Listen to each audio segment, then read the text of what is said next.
اگر غیر مسلموں کے یہ دعوے ہیں کہ ان کے بنائے ہوئے معبود اس زمین کو کنٹرول کر رہے ہیں، آسمانوں کو کنٹرول کر رہے ہیں اور زمین و آسمان کے مالک ہیں، تو چلو وہ ایک کام ہی کر کے دکھا دیں۔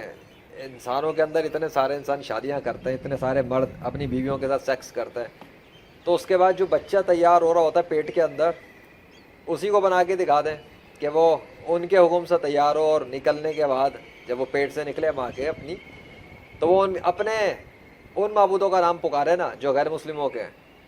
ہندوؤں کے گھر میں پیدا ہونے والا ہندوؤں کے خداؤں کا نام پکارے، عیسائیوں کے گھر میں پیدا ہونے والا عیسائیوں کے خدا کا نام پکارے، یہودیوں کے گھر میں پیدا ہونے والا یہودیوں کے خدا کا نام پکارے۔ جس گھر میں جس مذہب کے جس ماں کے پیٹ سے وہ نکل رہا ہے وہ کسی بھی خدا کے ماننے والی ہو، تو پھر وہ اسی کے خدا کا نام پکار رہا ہو نا، اس کا بیوی ہے، اللہ کا نام کیوں پکارتا ہے؟ ہندو گھرانے میں پیدا ہونے والا بچہ روتے ہوئے جب کسی خدا کا نام پکارتا ہے تو اللہ کا نام کیوں پکارے؟ کیوں پکارتا ہے اللہ کا نام؟ وہ اپنے ان معبودوں کا نام کیوں نہیں پکارتا جنہیں دنیا بھر کے اندر ہندو مذہبی پیشوا خدا قرار دیے ہوئے اور ان کے نام کے پرچار کر رہے ہیں؟ ان کا نام پکارے نا وہ۔ عیسائیوں کے گھروں میں پیدا ہونے والے بچے اللہ کا نام کیوں پکارتے ہیں اگر جب کسی خدا کا نام پکارنے پہ بات آئے؟ عیسائیوں کے خدا کا نام کیوں نہیں پکارتے؟ یہودیوں کے گھروں میں پیدا ہونے والے بچے جب روتے ہیں اور کسی خدا کا نام پکارتے ہیں تو وہ اللہ کا نام کیوں پکارتے ہیں؟ یہودیوں کے خدا کا نام کیوں نہیں پکارتے؟ انہیں چاہیے کہ یہودیوں کے خدا کا نام پکارے نا۔ اسی طرح ہر مذہب کے اندر جس گھرانے میں پیدا ہو رہا کوئی بھی بچہ اور اس کی ماں جس خدا کی پوجا کرتی ہے زندگی کے اندر دنیا کے اندر، اور اس کی پوجا پاٹ کرتی ہے، اس کے نام پہ چڑھاوے کرتی ہے، اس کے نام پہ منتیں مانتی ہے، اس کے نام پہ پیسہ بہاتی ہے، اس کے نام پہ مذہبی پیشوا کو سب کچھ دے رہی ہوتی ہے، تو پھر وہ عورت جب بچہ جنتی ہے تو اس کے پیٹ سے نکلنے والا بچہ اس خدا کا نام پکارے نا جس کی پوجا اس کی ماں کر رہی ہوتی ہے۔ یہ کیا بات ہو گئی کہ ماں تو پوجا کر رہی ہے رام کرشنا وشنو ہنومان کی، اور بچہ ماں کے پیٹ سے نکل کے روتے ہوئے نام پکار رہا ہے اگر کسی خدا کا تو وہ اللہ کا نام لے رہا ہے؟ یہ کیا بات ہوئی ہے؟ یہ کیا بات ہوئی کہ عیسائیوں کے گھر عیسائی جو ہیں وہ تو جیزس کو خدا مان کے پوج رہے ہیں اور اسی کا پرچار کر رہے ہیں اس بات پر، اور ان کے گھروں میں جب ان کی ماں ان کی عورتوں کے پیٹ سے نکلے ہوئے بچے جب رو کر جب کسی خدا کا نام پکار رہے ہو تو وہ اللہ کا نام پکار رہے ہیں؟ یہ کیا بات ہوئی؟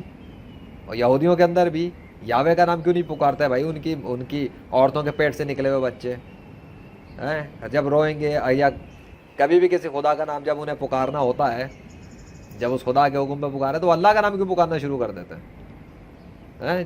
اب تک کیا کسی غیر مسلم کی عقل کام کر رہی ہے دنیا کے اندر؟ 5 ارب سے زیادہ غیر مسلم ہیں، کیا کسی غیر مسلم کی عقل کام کر رہی ہے؟ عقل سائنس کی باتیں کرنے والوں کی، سائنس بنیاد پہ بھی عقل کام کر رہی ہے، بڑی بڑی ڈگریاں لینے والوں کی عقل کام کر رہی ہے؟ سائنس کی جو باتیں کرتے ہیں ان کو پتہ بھی ہے سائنس کی بیسک ڈیفینیشن کیا ہے۔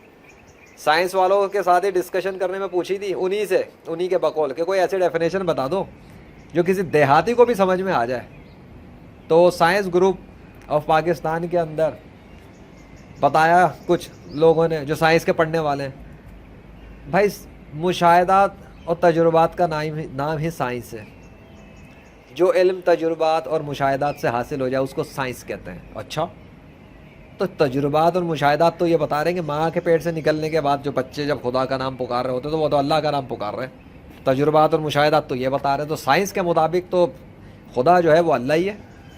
سائنس تو خدا کی تصدیق کر رہی ہے اور سائنس تو اللہ کی تصدیق کر رہی ہے۔ سائنس غیر مسلموں کے معبود کی تو تصدیق نہیں کر رہی۔ تو ٹھیک ہے، اگر غیر مسلموں کے معبود حقیقی طور پہ ہیں اور وہ کوئی اختیار رکھتے ہیں اور وہ ساری چیزوں کو بناتے ہیں، تو وہ اپنی ان عورتوں کے پیٹ کے اندر بچوں کو تخلیق کرے نا جو ان کی پوجا پاٹ کر رہی ہیں، اور ان بچوں کے منہ سے اپنے نام کو بلوا کے دکھائے نا، اپنے نام بلوائے نا، وہ اللہ کو روک کے دکھائے نا۔ اللہ نے ان کو کیسے روک دیا؟ اللہ کیسے اپنا نام بلواتا ہے؟ کیونکہ اللہ خدا ہے، اللہ نے کریٹ کیا، اور اللہ نے دعوے کیا قرآن میں کہ وہ ہے کریٹر، وہ کریٹ کرتا ہے عورتوں کے پیٹ کے اندر بچوں کی صورتوں کو جیسے وہ چاہتا ہے۔ اللہ نے دعوے کیے، پریکٹیکل طور پہ اللہ نے ثابت کیا، اور اللہ کے سوا کوئی اس کائنات میں خدا نہیں، اس لیے نہ کوئی یہ دعوے کر سکتا ہے اور نہ یہ سب پریکٹیکل طور پہ کر کے دکھا سکتا ہے۔ اللہ نے خود اپنے وجود کو ثابت کیا، اور سائنس بھی اللہ کی بنائی ہوئی ہے، سائنس نے بھی اللہ واحد القہار کی تصدیق کی۔ لا الہ الا اللہ محمد رسول اللہ صلی اللہ علیہ وسلم۔